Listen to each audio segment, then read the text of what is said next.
Johnson was a hard-working man who worked as a dispatcher for a large company.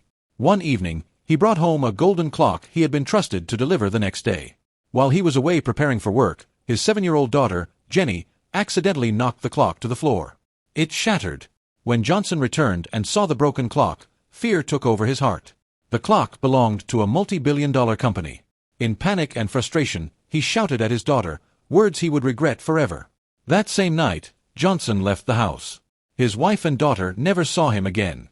Years passed. Jenny grew up believing her father had abandoned them.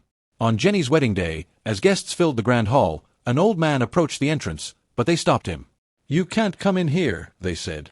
With a trembling voice, the old man replied, "I am the bride's father." They laughed and called for the bride. Jenny came out, looked at him briefly, and said coldly, "You are not my father." The men grabbed the old man and dragged him away. As they did, a small photograph slipped from his pocket and fell to the ground. Jenny picked it up. It was a picture of a young Johnson, her mother, and herself as a child. Her hands began to shake. "Where did you get this?" she asked. Tears filled the old man's eyes. "Jenny, I am Johnson, your father.